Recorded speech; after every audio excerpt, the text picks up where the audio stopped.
Ready. Hey, All Stars. You'll need to go to the side that says Roman numeral for the sides. And we're going to go pretty quickly today. It'll be short and sweet, so you have more time to do that assignment. For the colonies, it should be 2.5 million people, and for Britain, 9 million people. You'll notice a capital A on many of these things. That just means advantage for that side. Okay, next thing is that the colonists are short on war supplies, and they have more farming than industry. And you can see Britain's well stocked and they're manufacturing, so they have the advantage there. One of the advantages for the colonists, we're fighting on our own ground, whereas Britain is fighting on unfamiliar ground. Okay, the big long one here. When George Washington took over the Continental Army, it lacked leadership, experience, and discipline. Leadership, experience, and discipline. It was never larger than 5,000 men. The Navy had to rely heavily on privateers. And I'll talk more about why you might see armies of like 10,000, but the official army only had 5,000.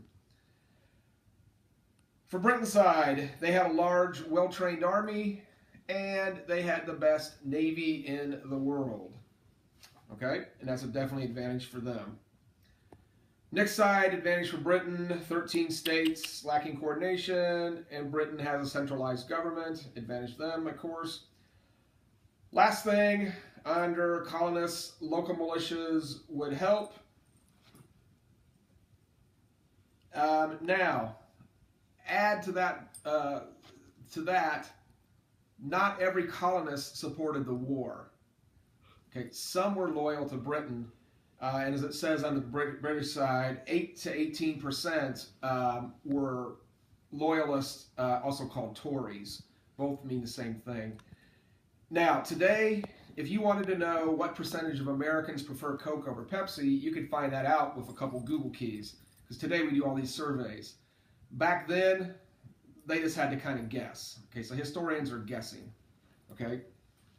Okay, only one more slide. The Canada Campaign, Part A. Number 1, Richard Montgomery captured Montreal. Number 2, Montgomery then teamed up with someone you've heard of, and you've heard his name a lot. He's synonymous with being a traitor. Who is that? That would be Benedict Arnold. Benedict Arnold.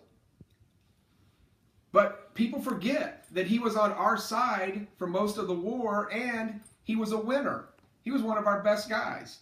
But because he became a traitor, everyone just naturally assumes he wasn't all that great.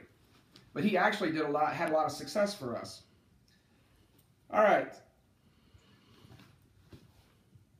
There you go, Mikey. All right, the next bullet. It was a stalemate. Neither side could win. And then the next bullet, put down Montgomery was killed.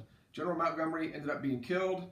And then George Washington decided to give up on Canada.